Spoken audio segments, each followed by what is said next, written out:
दोस्तों, आज वास्तुशास्त्र में मैं आपके लिए बहुत ही एक गंभीर टॉपिक लेके आया हूँ।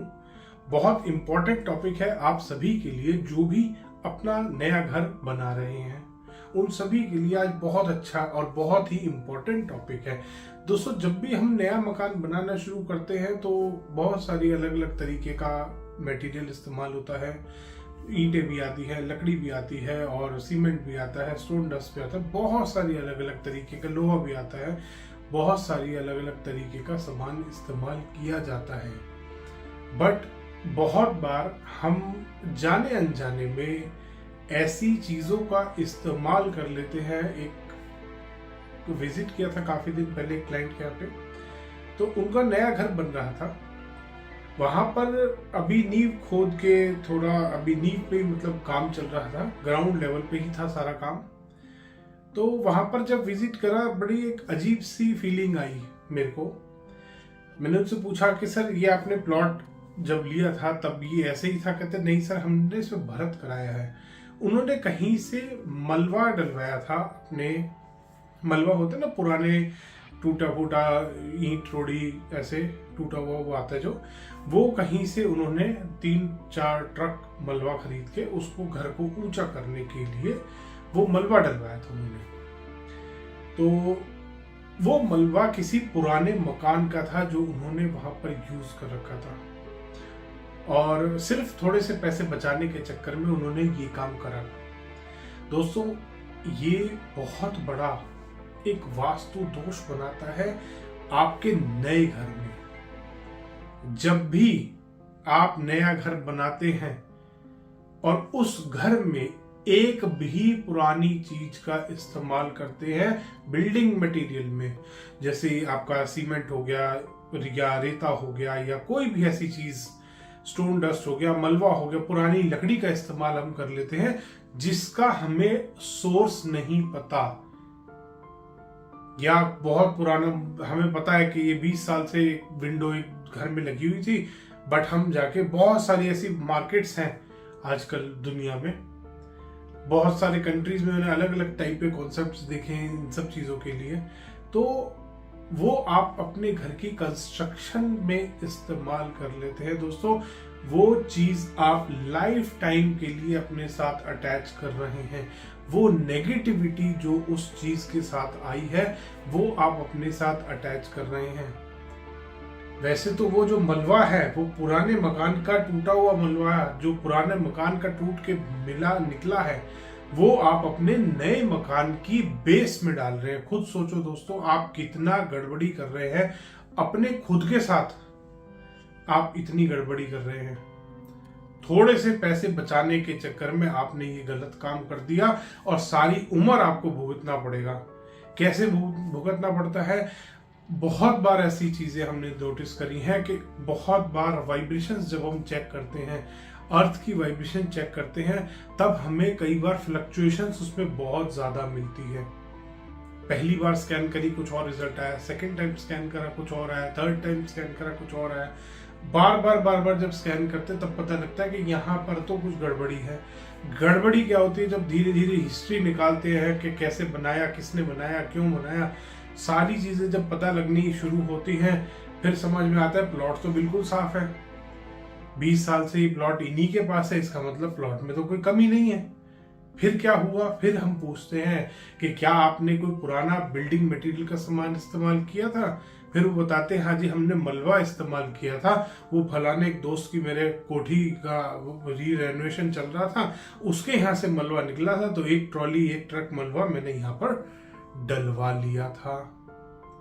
दोस्तों, ये आप नहीं समझ पा रहे, आप नहीं समझते, नहीं जानते, ना गौर करते इस चीज पे कि वो चीज आपके घर के लिए कितनी हार्मफुल हो रही है, वो अर्थ से कितनी नेगेटिविटी आपको दे रही है वो चीज। आप इस चीज को सोचते नहीं है। नया मकान बना रहे हैं तो नए सामान का इस्तेमाल कीजिए, साफ मिट्टी मंगाइए कहीं से भी। अगर आपको भरत भी करना है, ऊंचा करना है अपना मकान, साफ मिट्टी मंगवाइए कहीं से भी। पुराने मलबे का इस्तेमाल, पुरानी खिड़कियों का इस्तेमाल, बहुत बार खिड़कियां खरीद लेते हैं लोग, हमें सोर्स नहीं पता होता कहां से आ रही हैं खिड़कियां, कहां से आया है ये दरवाजा निकल के। मार्केट में जाके सेकेंड हैंड की दुकान पे पुराने जो सामान बेचने वाले दुकानदार होते हैं उनकी दुकान से जाके ले आते हैं। बहुत बार हमें सोर्स पता भी होता है तो भी आप अपने नए मकान को जब बना रहे हैं थोड़े से पैसे बचाने के चक्कर में पुराने सामान का इस्तेमाल बिल्कुल नहीं करना। ये बहुत ज्यादा नेगेटिव हो जाता है। वास्तु कंसल्टेंट्स बहुत बार ऐसा होता है उनके साथ कि वो रिजल्ट नहीं दे पाते इन छोटी छोटी कमियों की वजह से, और बहुत बड़े बड़े प्रॉब्लम्स क्रिएट करती हैं छोटी छोटी चीजें। आपके घर में अगर एक चौखट भी आपने पुरानी लकड़ की लगा ली तो सोच लीजिए कि आपने एक प्रॉब्लम क्रिएट कर ली अपने लिए, बहुत बड़ी मुसीबत बना ली आपने। वो इतना नेगेटिव होता है दोस्तों, कई बार वो काम नहीं भी करती। तो आप बेहतर होगा कि ऐसी चीजों का इस्तेमाल ना करें। और ऐसा मेरे साथ लाइफ में पहली बार नहीं हुआ, बहुत बार हमने देखा है। एक बार एक क्लाइंट ने बताया कि सर मेरे ना इस वाले दरवाजे में बहुत जल्दी उसमें टर्माइट के कीड़े आ जाते हैं, बाकी सब दरवाजे ठीक हैं। उनको किसी पंडित जी ने बोला था कि एक पुराना दरवाजा जरूर लगाना है अपने घर में, बाकी सब नहीं लगा लो, एक चीज पुरानी जरूर लगानी है आपको अपने घर में। और वो एक चीज वो दरवाजा था जिसने उसके आसपास का जो वो ईंटें थी और जो सीमेंट था उस तक को कमजोर कर दिया था। दोस्तों एक छोटी सी चौखट और दरवाजा इतना बड़ा नुकसान कर रहा था उनके घर में कि उसके आसपास की ईंटों को खराब करना शुरू कर दिया था उस चौखट ने।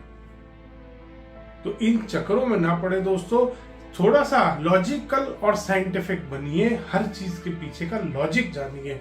अगर आप एक झूठ से धोखे से बचना चाहते हैं तो लॉजिक जानिए हर चीज का, कि अगर मैं कोई काम कर रहा हूं, अगर कोई वास्तु कंसल्टेंट बता रहा है हरी टेप लगा लो, तो क्यों लगा लो, ये मुझे दिखा दो कि इस टेप से क्या फायदा होने वाला है।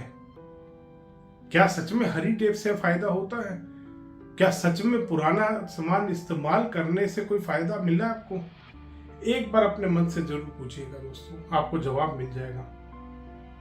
क्या प्लास्टिक के जो हम बहुत बार सामान इस्तेमाल करते हैं, जो प्लास्टिक के वास्तु प्रोडक्ट्स बिक रहे हैं आज की डेट में, क्या आपको फायदा मिलता है उससे? आपको लगता है कि प्लास्टिक जिसको दुनिया बैन करने के लिए घूम रही है उससे आपको बेनिफिट मिल सकता है?